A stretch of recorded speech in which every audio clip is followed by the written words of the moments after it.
আপনি কি কখনো ভেবে দেখেছেন পরিষ্কার আকাশে বিমান উড়ে গেলে কেন সাদা লম্বা দাগ তৈরি হয়, কিংবা মানুষের রক্ত অন্য রঙের না হয়ে শুধু লাল রঙেরই কেন হয়? রেল লাইনের পাশে ওই রহস্যময় লোহার সিলিন্ডারগুলি বা কেন ঝুলে থাকে? প্রতিদিন আমাদের দেখা এই অতি সাধারণ বিষয়গুলির আড়ালে লুকিয়ে আছে অসাধারণ সব বৈজ্ঞানিক রহস্য। আজকের ভিডিওতে আমরা এমন 5টি বিষয় নিয়ে কথা বলবো যা জানার পর আপনার দৃষ্টিভঙ্গি সম্পূর্ণ বদলে যাবে। চলুন তাহলে শুরু করা যাক। আমরা যখন আকাশে তাকিয়ে দেখি কোনো বিমান তার পেছনে ধোঁয়ার মতন সাদা লম্বা দাগ রেখে যাচ্ছে, তখন অনেকেই ভাবেন ওটা হয়তো ইঞ্জিনের ধোঁয়া। কিন্তু মজার ব্যাপার হলো এটা মোটেও ধোঁয়া নয়, একে বলা হয় কনডেনসেশন ট্রেল। আসলে বিমানে যখন জ্বালানি পড়ে তখন ইঞ্জিন থেকে প্রচুর গরম বাতাস ও জলীয় বাষ্প বের হয়, কিন্তু আকাশে অত উচ্চতায় বায়ুমণ্ডলের তাপমাত্রা প্রায় -40 ডিগ্রির কাছাকাছি থাকে।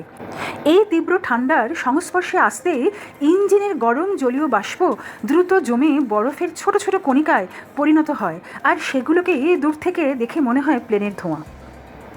ট্রেনে ভ্রমণের সময় জানলা দিয়ে বাইরে তাকালে বৈদ্যুতিক খুঁটির সাথে কিছু গোল গোল লোহার সিলিন্ডার বা চাকা ঝুলে থাকতে দেখেছেন নিশ্চয়ই। এগুলো কিন্তু শুধু শখের বশে ঝোলানো হয়নি, এর নাম অটো টেনশনিং ডিভাইস। গরমকালে তাপের কারণে বৈদ্যুতিক তার লম্বা হয়ে ঝুলে যায়, আবার শীতকালে ঠান্ডায় তার সংকুচিত হয়ে টান টান হয়ে যায়। যদি এই তারের টান সবসময় সমান না থাকে, তবে ট্রেনের ওপরের প্যান্টোগ্রাফ থেকে বিদ্যুৎ সংযোগ বিচ্ছিন্ন হয়ে বড় দুর্ঘটনা ঘটতে পারে।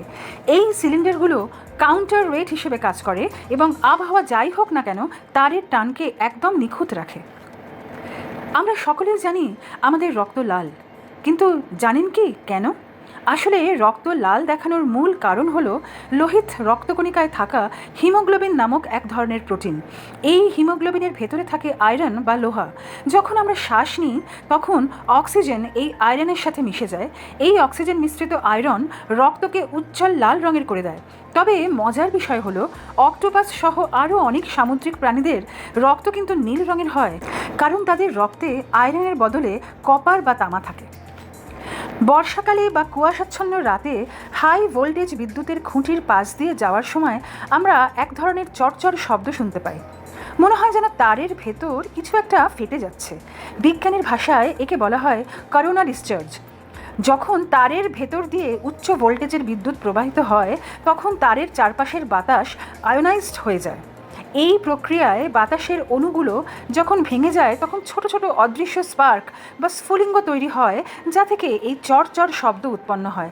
এমনকি অন্ধকারে খুব ভালো করে লক্ষ্য করলে তারের চারপাশে নীলচে আলোর আভাও দেখা যায়। আজকাল আমাদের সবার কাছেই পাওয়ার ব্যাংক থাকে, আর প্রত্যেক পাওয়ার ব্যাংকে সাধারণত 4টি ছোট ছোট নীল বা সাদা রঙের এলইডি লাইট দেখা যায়। এই লাইটগুলো আসলে আপনার এবং ডিভাইসের মধ্যে যোগাযোগের একমাত্র মাধ্যম।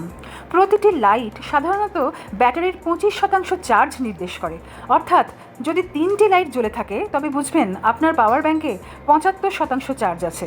যখন শেষ লাইটটি দপদপ করে, তার অর্থ আপনার পাওয়ার ব্যাংকের চার্জ এখন প্রায় শেষ হতে চলেছে, তাই সেটাকে এখনই চার্জ দেওয়ার প্রয়োজন। ঠিক এমনই পৃথিবীর প্রতিটি সাধারণ ঘটনার পেছনেই লুকিয়ে আছে এমন কোনো না কোনো বৈজ্ঞানিক যুক্তি যা আমাদের অনেকেরই অজানা। আপনি কি আগে এই তথ্যগুলো জানতেন, নাকি আপনার কাছেও এমন কোনো রহস্য আছে যার উত্তর আপনারও অজানা? সেটা কমেন্ট করে আমাদের জানান। আর এমন সব রোমাঞ্চকর তথ্য নিয়মিত পেতে আমাদের চ্যানেলটি সাবস্ক্রাইব করে সাথেই থাকুন।